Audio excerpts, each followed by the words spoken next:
Shalom, selamat pagi sahabat GHCC yang diberkati oleh Tuhan Yesus. Salam anugerah, salam pengharapan, salam dalam kasih Tuhan. Terima kasih mau bergabung lagi di channel ini. Sama-sama kita akan membaca dan merenungkan firman 5 pasal per hari. Dan hari ini tidak terasa kita sudah masuk pada perenungan kitab yang kedua, yaitu kitab Keluaran. Sungguh luar biasa ya firman Tuhan. Bagaimana pengalaman saudara selama beberapa waktu ini sudah membaca 5 pasal per hari? Hampir 2 minggu, tidak sampai 2 minggu, kita sudah bisa menyelesaikan 5 pasal per hari. Saudara yang diberkati, tentunya kami berharap lewat pelayanan ini, saudara-saudara bisa menjadi berkat. Silakan memberikan feedback lewat komentar di kolom, dan kalau Anda terberkati, silakan share dan subscribe, bagikan kepada teman-teman atau saudara-saudaramu. Kami rindu lewat pelayanan ini, kami bisa menjadi berkat. Dan saudara, mari sebelum kita mendengarkan sabda firman Tuhan, mari kita satu di dalam doa. Bapa, terima kasih buat pagi yang diberkati Tuhan, pagi yang merupakan anugerah daripada Tuhan. Kami minta pengurapan yang selalu baru setiap hari. Kami rindu membaca firman-Mu Bapa. Terima kasih Tuhan Yesus. Kami buka hati kami Tuhan, dengan kekuatan, dengan hikmat. Kami boleh beroleh pengenalan akan Tuhan. Dalam nama Yesus kami berdoa dan mengucap syukur. Haleluya. Amin. Saudara yang diberkati oleh Tuhan kita Yesus Kristus, dalam pertolongan Tuhan, mari kita merenungkan firman Tuhan. Sebelum kita merenungkan kitab Keluaran 1 hingga 5, kita akan baca pendahuluan dari Keluaran 1 ini. Kitab Keluaran ini, saudara. Kitab Keluaran itu sebetulnya diambil dari bahasa Inggris, dia berarti Exodus. Exodus artinya keluar.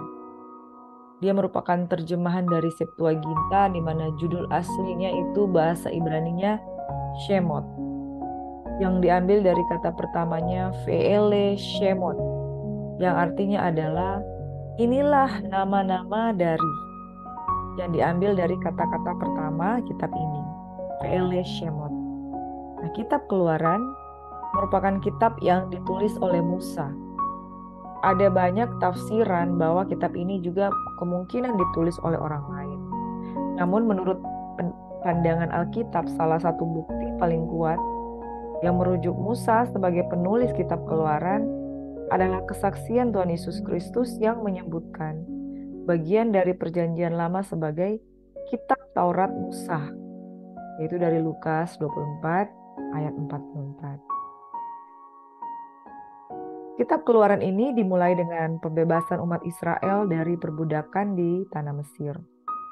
Itu dari Keluaran 1 ayat 11 hingga ayat yang ke-14.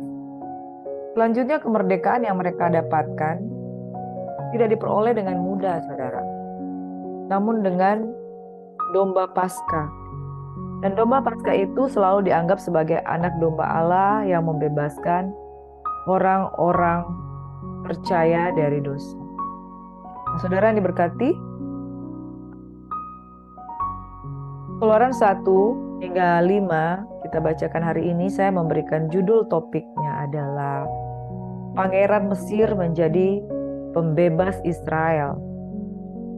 Musa adalah keturunan Lewi, tapi pada waktu itu terjadi pemusnahan bangsa Israel yang sebanyak-banyaknya karena Israel bertumbuh menjadi bangsa yang begitu kuat. Setelah Yusuf tidak lagi memerintah di Mesir, Yusuf yang orang kedua di Mesir itu masanya sudah berubah, sudah tergantikan dengan orang-orang lain, sehingga Firaun yang terakhir sudah tidak lagi mengenal Yusuf. Dan keturunan dari Yusuf, yaitu bangsa Mesir yang tinggal di Goshen, mereka menjadi bangsa yang sangat kuat. Mereka masuk di Mesir itu 70 juta jiwa, termasuk Yusuf dan anak-anaknya. Seiring berjalan dengan waktu, mereka bertumbuh menjadi sangat banyak, dan Mesir karena sudah tidak mengenal Yusuf dan seluruh karya-karya Yusuf di Mesir, mereka memperlakukan bangsa Israel seperti bangsa budak, saudara. Oleh karena Israel bertumbuh begitu banyak, ada satu ketentuan di Mesir bahwa jangan lagi orang-orang Israel itu bertumbuh beranak pinak. Makanya ada banyak anak-anak, banyak bayi-bayi yang dibunuh. Di antara bayi-bayi yang dibunuh, salah satu yang harus dibunuh adalah Musa, keturunan dari Lewi. Dan saudara, mari kita baca garis besar dari kitab Keluaran 1 hingga kitab Keluaran 5. Penindasan orang Ibrani di Mesir itu ada di Keluaran 1 hingga Keluaran pasal 11. Nah, Keluaran pasal 1 hingga pasal 15 itu garis besarnya adalah menceritakan tentang bagaimana beban bangsa Israel yang tertindas. Itu di pasal 1 ayat 1 hingga ayat 22. Bangsa Israel tertindas karena mereka dijadikan budak. Seperti yang saya katakan, Firaun dan bangsa Mesir sudah tidak mengenal lagi keturunan Israel ini. Makanya mereka memperlakukan sebagai bangsa asing, bangsa yang layak diperbudak. Mereka karena budak, mereka melakukan kegiatan-kegiatan pembangunan di Mesir. Dan Mesir sangat terancam karena Israel tumbuh menjadi orang-orang yang kuat. Terjadilah pembunuhan anak-anak, bayi-bayi di Mesir. Tetapi ada banyak bayi-bayi yang terus dilahirkan oleh dua orang bidan, yaitu Sifra dan Pua. Mereka membantu orang-orang Israel karena mereka tidak tega untuk membunuh anak-anak. Dengan alasan bahwa bayi-bayi Israel itu sangat kuat, sehingga mereka tidak bisa dimusnahkan, tidak bisa dibinasakan. Lahirlah di tengah-tengah bangsa Mesir itu salah seorang bayi yang bernama Musa. Dia elok dan rupawan, dan ibunya memutuskan untuk menyelamatkan dia. Lalu dengan sebuah strategi, mereka menghanyutkan bayi ini lewat keranjang, dengan keranjang yang ditutupi dengan ter dan gala-gala, sehingga keranjang ini hanyut di sungai Nil. Lalu kemudian putri Mesir itu sementara mandi dengan dayang-dayangnya. Lalu kakak dari si Musa itu berjaga-jaga atas bayi ini. Begitu mereka melihat bahwa bayi ini ditemukan oleh putri Mesir, lalu seolah-olah dia dengan strategi berkata, kami akan mencarikan inang penyusu bagi bayi ini. Lalu bayi ini diselamatkan oleh karena elok, cantik, cakep rupanya. Putri Mesir ini membawa bayi ini yang kemudian dinamai Musa. Bayi ini dibawa pulang dan dicarikan oleh, sesungguhnya itu adalah kakak dari Musa, inang pengasuh untuk menyusui. Dan itu ternyata adalah orang tua Musa sendiri. Sebab itu Musa mengenal dirinya bahwa dia memang adalah orang Israel. Dan setelah dia menjadi besar, karena dia mengenal bahwa dia sebenarnya orang Israel, ada satu peristiwa di mana dia membela bangsa Israel dan membunuh orang Mesir yang menganiaya bangsa Israel. Dan peristiwa ini kemudian diketahui oleh Firaun, dan Musa dikejar. Ketika Musa melarikan diri, dia lari ke padang gurun Midian. Dan di sana dia bertemu dengan Sipora dan mertuanya Yitro, yaitu imam dari Midian. Akhirnya dia menikah dengan Sipora, dia meninggalkan istana dan dia meninggalkan statusnya sebagai pangeran Mesir. Dia pergi ke padang gurun dan dia mulai panggilannya di sana. Saudara, di pasal 1, beban orang Israel yang tertindas, mereka berseru kepada Tuhan. Dan Tuhan mendengarkan seruan mereka, Tuhan mendengarkan doa mereka, dan Tuhan merencanakan untuk membebaskan mereka. Sebab dari awal penciptaan, tujuan Tuhan adalah menyelamatkan umat manusia. Dan ketika umat manusia, bangsa Israel itu berseru di dalam doa, Tuhan membuat rencana, yaitu memanggil seorang hamba untuk menjadi pembebas bagi bangsa Israel. Dan orang yang dipilih adalah Nabi Musa. Jadi Musa, seorang Israel yang masuk ke istana menjadi pangeran.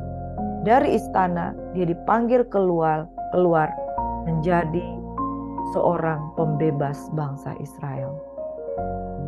Di dalam kitab Keluaran 2 hingga kitab Keluaran 4 berbicara tentang bagaimana lahirnya Musa. 40 tahun dia hidup sebagai pangeran Mesir. 40 tahun dia menikmati otoritas sebagai seorang calon pemimpin bangsa Mesir.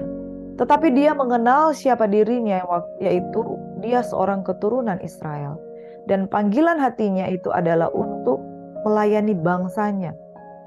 Sehingga ketika dia membunuh bangsa Israel itu, tidak menunggu lama, dia keluar dari istana. Padahal dia adalah seorang pangeran Mesir. Seorang pangeran Mesir itu memiliki peradaban yang jauh lebih tinggi dari peradaban bangsa-bangsa lainnya. Peradaban Mesir adalah peradaban paling modern. Jadi Mesir mendidik Musa sebagai seorang pangeran dengan hikmat, sebagai seorang pangeran dengan berbagai macam keahlian berperang, keahlian ilmu pengetahuan, keahlian yang di atas rata-rata, melebihi daripada orang-orang biasa. Karena dia ditetapkan untuk menjadi penerus dari bangsa Mesir. Nah, saudara yang diberkati Tuhan, hidup Musa selama 40 tahun membuat dia semakin menyadari bahwa dia bukanlah pangeran Mesir. Dan dia memutuskan untuk keluar dari Mesir, dan dia dipakai Tuhan untuk menjadi sang pembebas Israel. Di dalam kitab Keluaran 2, Musa lari dan dia masuk kepada fase 40 tahun yang kedua, di mana dia dibentuk di padang gurun. Pada waktu dia melarikan diri dari Firaun, dia dibentuk di padang gurun bersama dengan istrinya Sipora. Mentalnya dibentuk, meninggalkan segala status pangeran yang dia miliki, meninggalkan segala kekayaan, kehormatan, dan dia mengambil bagian di dalam rupa bangsa Israel. Dan ternyata dia dipersiapkan Tuhan. Saudara yang diberkati oleh Tuhan Yesus Kristus, Yusuf dan Musa menjalani kehidupan yang berbeda. Yusuf adalah seorang yang dari padang gurun, dari sumur, dari penjara, dibawa masuk ke istana. Musa adalah seorang yang ada di dalam istana, dibawa keluar untuk menjadi pembebas Israel dan dibentuk di padang gurun. 40 tahun dia berada di Mesir, 40 tahun dia ada di padang gurun, dan di tahun ke-40 dia siap untuk diutus oleh Tuhan. Di Keluaran 3, Musa memperoleh panggilan dan dia kembali ke Mesir sebagai pembebas Israel. Poin yang ketiga yaitu pergumulan dengan sang penindas, yaitu Firaun. Tuhan memerintahkan Musa untuk mengatakan kepada Firaun, biarkan umatku pergi. Lalu ketika Tuhan berfirman melalui Nabi Musa dan kakaknya Harun, justru Firaun itu makin memperketat dan tidak mau mengizinkan bangsa Israel untuk pergi sebagai umat Allah yang dipilih untuk beribadah kepada Tuhan. Dia makin meningkatkan penindasan yang dia lakukan kepada bangsa Israel. Dan saudara, di Keluaran 5 dan seterusnya, di Keluaran 5 akhir, jaminan bahwa Tuhan akan menyatakan ketuhanannya. Dan pagi hari ini kita akan merenungkan paling banyak di kitab Keluaran 3, di mana Israel berseru meminta tolong. Dan Tuhan mengutus Musa untuk menjadi sang pembebas bangsa Israel. Keluaran 2 ayat 23 berkata seperti ini, saudaraku. Lama sesudah itu matilah Raja Mesir, Farao atau Firaun. Tetapi orang Israel masih mengeluh karena perbudakan dan mereka berseru-seru sehingga Teriak mereka minta tolong karena perbudakan itu sampai kepada Allah. Allah mendengar mereka mengerang. Lalu ia mengingat kepada perjanjiannya dengan Abraham, Ishak, dan Yakub. Maka Allah melihat Israel itu dan Allah memperhatikan mereka. Setiap kali Tuhan mendengar seruan doa umatnya, dia diingatkan oleh perjanjiannya antara dia dengan Allah Abraham, dengan Abraham, Ishak, dan Yakub.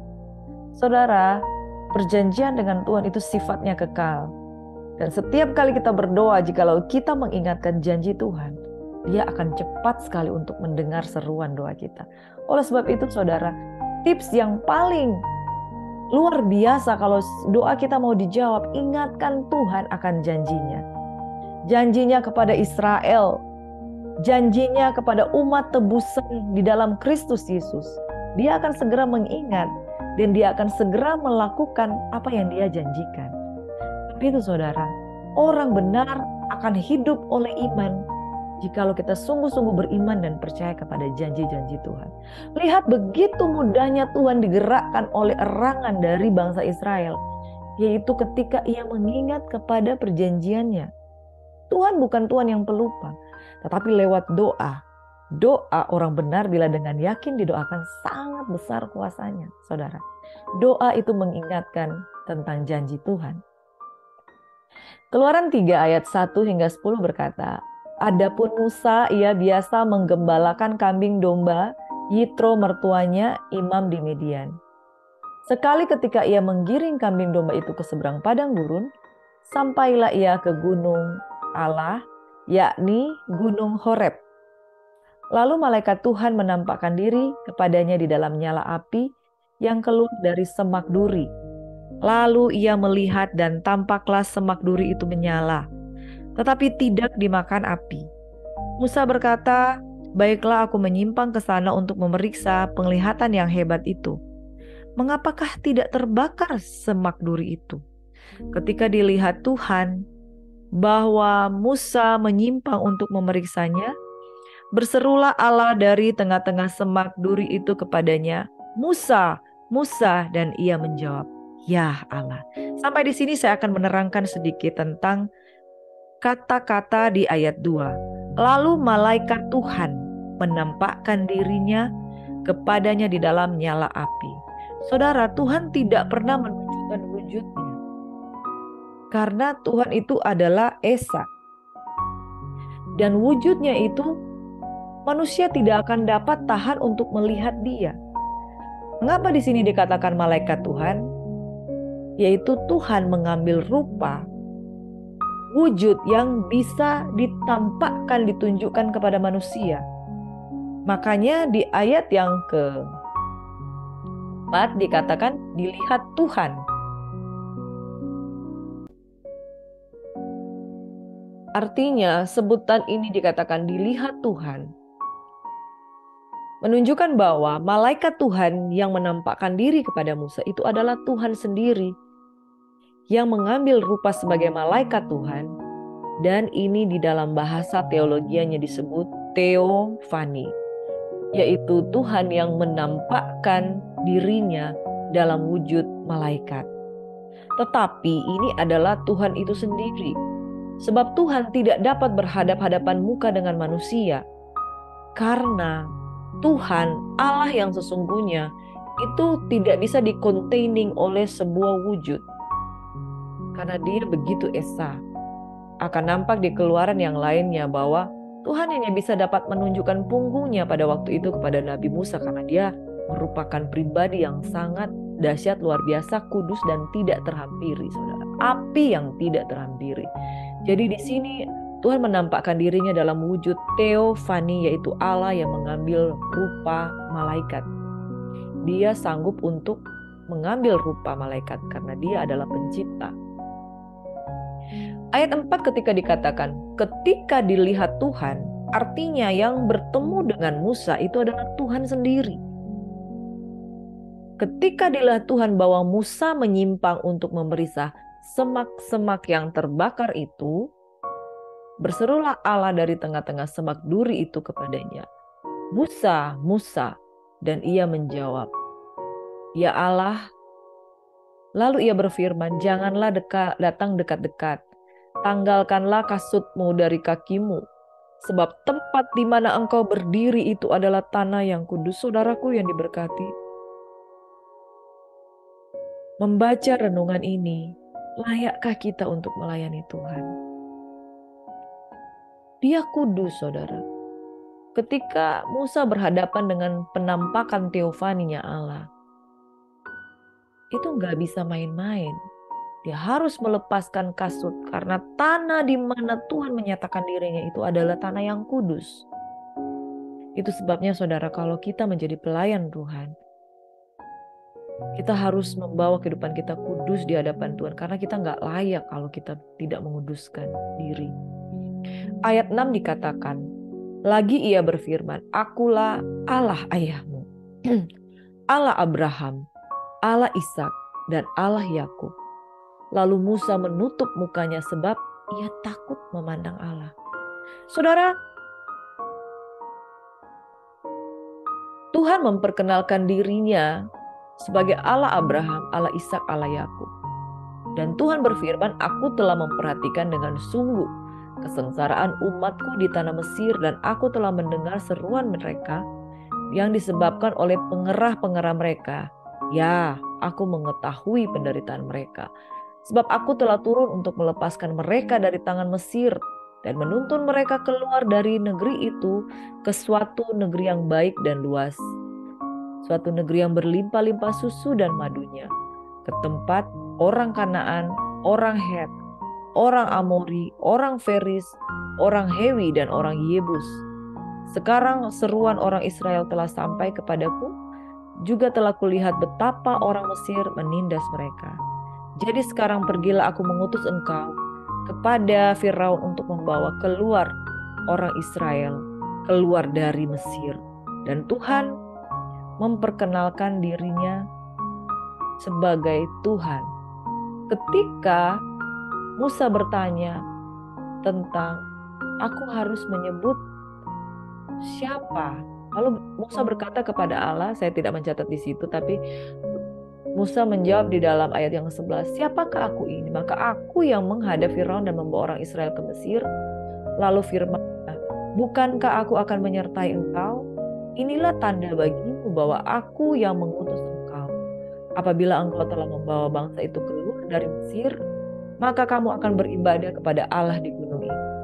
Lalu Musa berkata kepada Allah, tetapi apabila aku mendapatkan orang Israel dan mereka bertanya, Allah nenek moyangmu telah mengutus aku kepadamu, dan mereka bertanya padaku, bagaimana namanya? Apa yang harus kujawab pada mereka? Lalu firman Allah kepada Musa, aku adalah aku. Lagi firman-Nya, beginilah kau katakan kepada orang Israel itu, akulah aku telah mengutus aku kepadamu, yaitu akulah aku yang telah mengutus Musa kepada Israel. Tuhan memperkenalkan dirinya sebagai Yahweh kepada Musa.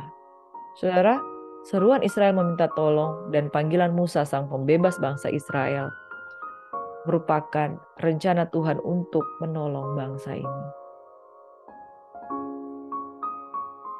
Renungan pada pagi hari ini, ketika firman Tuhan berkata, aku telah memperhatikan dengan sungguh kesengsaraan umatku di tanah Mesir, dan aku telah mendengar seruan mereka yang disebabkan oleh pengerah-pengerah mereka. Dan Tuhan mengetahui penderitaan mereka. Sebab itu Tuhan telah turun untuk melepaskan mereka dari tangan Mesir dan menuntun mereka keluar dari negeri itu dengan satu tujuan, dibawa ke negeri yang baik dan luas. Suatu negeri yang berlimpah-limpah susu dan madunya, ke tempat orang Kanaan, orang Het, orang Amori, orang Feris, orang Hewi, dan orang Yebus. Perenungan pada pagi hari ini yang pertama, Tuhan memperhatikan kesengsaraan dan seruan doa umatnya di tanah Mesir. Saudara, percayakah kita bahwa kita pun diperhatikan, didengar Tuhan? Bangsa mana yang seperti bangsa Israel yang memiliki Tuhan sebagai penjaga Israel? Mazmur 121 berkata, kulayangkan mataku ke gunung-gunung, dari manakah datangnya pertolonganku? pertolonganku datangnya dari Tuhan, penjaga Israel yang tidak pernah terlelap.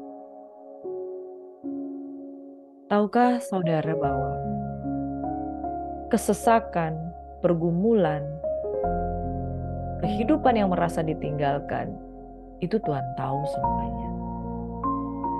Secara khusus, doa merupakan seruan yang kita pun gak perlu pakai toa, Tuhan mendengar.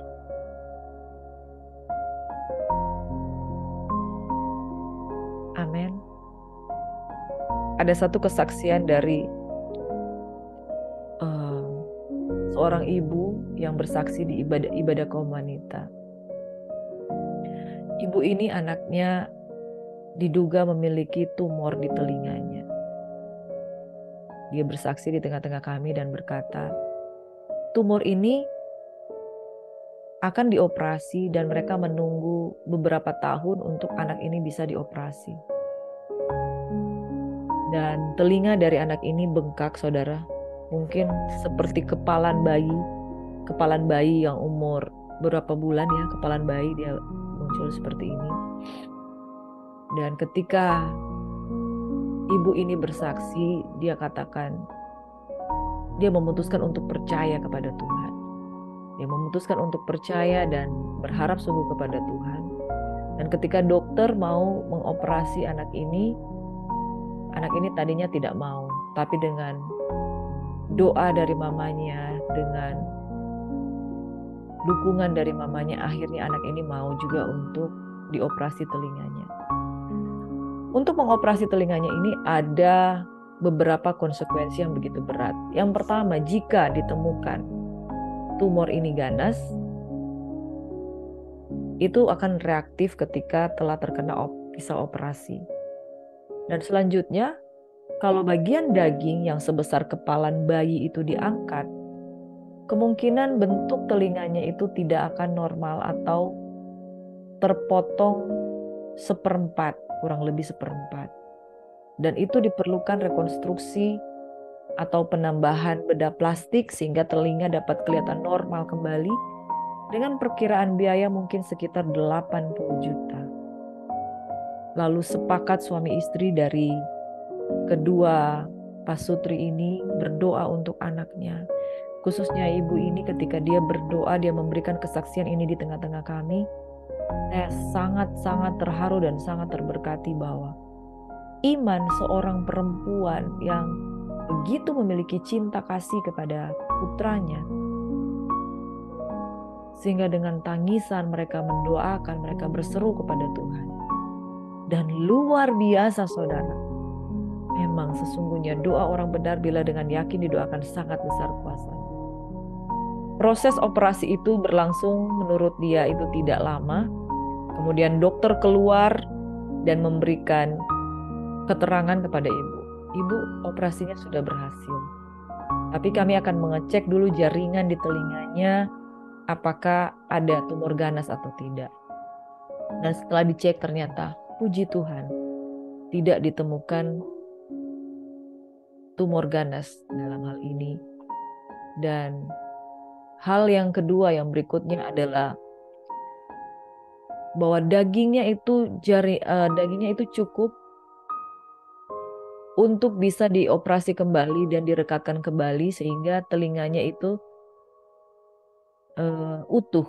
Dalam arti bentuk normalnya itu bisa dipertahankan dan tidak memerlukan bedah plastik. Itu merupakan sebuah sukacita yang membuat dari wanita ini, ibu ini sujud syukur di hadapan Tuhan dan berterima kasih kepada Tuhan oleh karena pertolongan Tuhan. Dan saudara, ibu ini bersaksi bahwa sungguh luar biasa pertolongan Tuhan dalam kehidupan mereka. Ketika menghadapi masa kesesakan, bagaimana mereka menanti-nantikan pertolongan Tuhan. Anak mereka harus diperhadapkan dengan meja operasi, telinga mereka harus ada daging yang diangkat. Dengan satu kemungkinan bisa saja tumor ganas atau telinganya bentuknya tidak utuh. Tapi Tuhan tolong semuanya saudara. Perhatikan dengan baik. Kesengsaraan umatku Tuhan mendengar. Percayakah kita bahwa kita diperhatikan, didengar oleh Tuhan? Lalu satu statement yang dikatakan ibu ini. Semua tergantung bagaimana cara kita memandang Tuhan. Bahwa sesungguhnya Tuhan menyediakan, Tuhan menjawab, tapi seringkali mata kita tertutup ketika kita ragu dan tidak percaya dan dikuasai oleh ketakutan. Ada banyak di antara kita, saudara, kita tidak mampu berpikir normal kalau kita sudah diserang dengan intimidasi dan ketakutan oleh karena mungkin penyakit yang kita derita, penyakit yang kita alami. Namun saudara yang diberkati, Tuhan buktikan bahwa Dia setia. Dia setia, Dia mendengar. Dia Tuhan yang benar-benar adalah Tuhan. Saudara, kalau ada seorang anak sakit, seorang anak yang mengalami bahaya dalam hidupnya, mana yang lebih khawatir atau was-was? Anak ini atau orang tuanya? Fakta membuktikan bahwa orang tua lebih mengkhawatirkan keadaan anaknya. Bukankah kita adalah anak? Jadi Tuhan memperhatikan kalau kita jadi apa-apa, jadi sesuatu dengan diri kita, Tuhan yang lebih dahulu khawatir. Itu sebabnya bangsa Israel ketika jadi apa-apa di dalam diri mereka, Tuhan lebih dahulu memikirkan keadaan umatnya dan Dia membuat perencanaan membebaskan bangsa Israel melalui apa? Panggilan kepada Musa untuk menjadi pembebas bangsa Israel. Perenungan yang kedua, saudara, secara khusus Tuhan sudah memilih Musa untuk membawa umat Tuhan keluar dari Mesir. Mari kita renungkan betapa spesial umat ciptaan di matanya. Kalau kita tidak spesial, gak usah Tuhan kirim siapa-siapa. Tapi karena Israel, umat pilihan, dan Tuhan teringat akan perjanjiannya dengan Abraham, Ishak, dan Yakub. Seburuk-buruknya bangsa Israel meninggalkan perjanjiannya dengan Tuhan. Tuhan bukanlah pribadi yang begitu saja dapat melepaskan perjanjiannya pada bangsa pilihan. Demikian pula, saudara, engkau dan saya diikat oleh tali kasih ketika kita percaya dengan mulut, mengaku dengan mulut, dan percaya dalam hati kita bahwa Yesus adalah Tuhan. Ikatan perjanjian itu berlaku dalam diri kita. Dan betapa spesial umat ciptaannya sehingga kita, orang-orang yang bukan Israel, boleh menerima keselamatan lewat Yesus Kristus yang diutus Tuhan. Betapa spesialnya umat ciptaan Tuhan sehingga Yesus harus turun dari surga menjadi sama dengan manusia dan tinggal di antara kita dan menyelamatkan umat yang percaya. Bukankah kau spesial? Bukankah engkau sangat berharga? Sehingga Tuhan memberikan bangsa-bangsa menggantikan engkau. Oleh karena engkau mulia dan berharga di mataku, maka Tuhan telah memberikan bangsa-bangsa sebagai gantinya. Engkau adalah spesial, saudara. Sekalipun ayah dan ibumu meninggalkan engkau, tapi Tuhan menyambut engkau. Engkau tidak merasa spesial di keluargamu, tapi Tuhan membuat engkau spesial di matanya. Engkau layak untuk ditebus, engkau layak untuk ditolong, engkau layak untuk menerima janji-janji Tuhan. Belajar dari kehidupan Musa, saudara. Tuhan sudah memilih dan menetapkan sejak Musa dari dalam kandungan untuk menjadi terang bagi bangsa-bangsa. Tuhan juga sudah memilih dan menetapkan Priscilla dan saya dan semua sejak masih dalam kandungan untuk menjadi terang bagi bangsa-bangsa. Spesial bukan? Bayangkan kita masih di perut, di kandungan orang tua kita sudah digadang-gadang. Engkau akan jadi berkat, engkau akan jadi berkat, engkau akan jadi berkat, engkau akan menjadi hamba Tuhan. Saudara, Musa adalah seorang pangeran Mesir yang dibawa keluar dari air oleh putri Firaun. Keadaan itu tidak bisa mengubah dia bahwa dia adalah bangsa Israel. Dia adalah calon utusan Tuhan untuk dibawa menjadi pembebas bangsa Israel. Saudara, keluar dari keadaanmu yang sekarang dan masuk ke dalam panggilanmu yang Tuhan sudah tetapkan sejak kita dari dalam kandungan. Mungkin statusmu hari ini adalah pangeran-pangeran dengan sebuah kedudukan yang tinggi di strata kehidupan masyarakat dimanapun engkau berada pada saat ini. Namun, dengarlah panggilan Tuhan. Kalau engkau merasa dipanggil oleh rencana Tuhan, statusmu itu harus engkau lepaskan. Kenapa perlu melepaskan status? Kita perlu menjadi seseorang yang original dengan panggilan Tuhan. Kalau kita melekat dengan status dan jabatan kita tidak akan sepenuhnya mengerti. Musa memilih keluar dalam arti yang sesungguhnya, keluar dari cengkraman bangsa Mesir. Kenapa? Dia harus dibentuk karakternya. Karakter Mesir itu harus dibuang dari dalam dirinya. Di padang gurun, dia menerima didikan Tuhan. 40 tahun dia dibentuk Tuhan. Dan saudara, seseorang yang dipanggil pasti akan diteguhkan. Kalau Tuhan memilih, dia pasti akan meneguhkan panggilannya. Lewat semak belukar yang berapi, Tuhan menyatakan dirinya dan memanggil Musa untuk menjadi seseorang. Musa menunggu 40 tahun sampai benar-benar dipakai Tuhan. Saudara, indah pada waktunya, Tuhan akan memuliakan kita lewat panggilannya. 1 tahun, 2 tahun, 3 tahun, 40 tahun.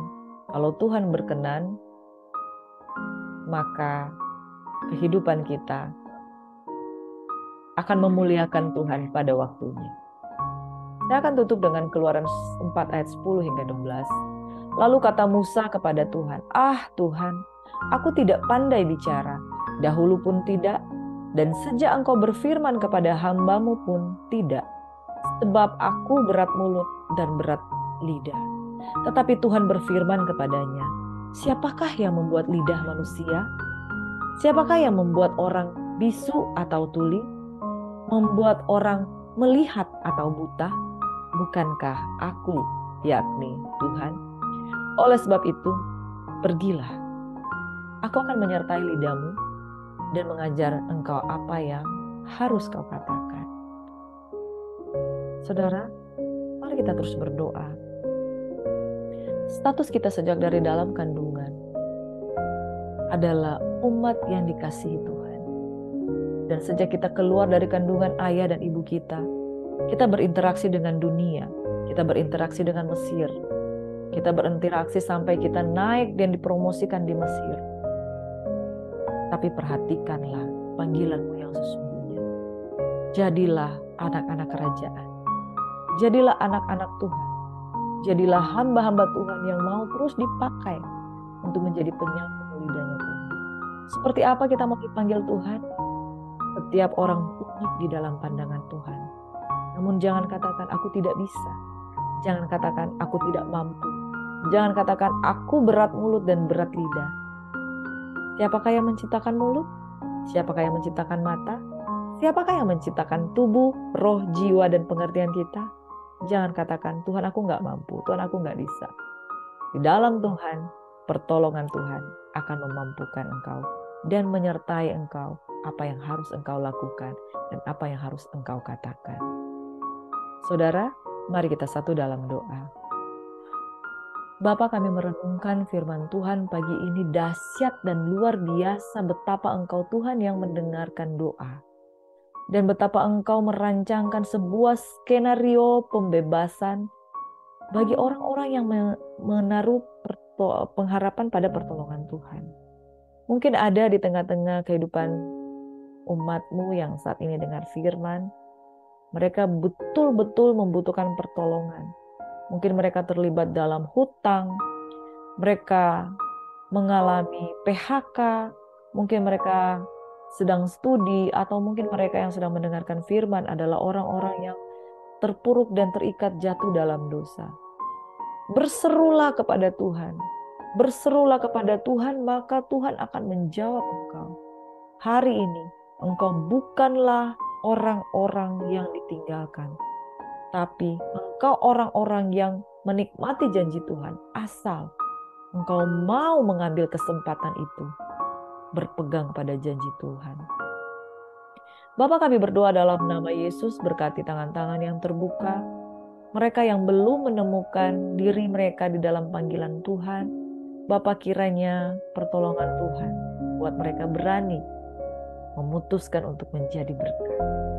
Karena setiap orang dipanggil untuk menjadi hamba Tuhan. Bapak, terima kasih buat pagi ini. Jamahan-Mu luar biasa. Kami sambut berkat Tuhan. Tuhan memberkati dan melindungi engkau. Tuhan menyinari engkau dengan wajah-Nya. Berikan engkau kasih karunia. Tuhan menghadapkan wajah-Nya pada kita dan memberikan kita damai sejahtera.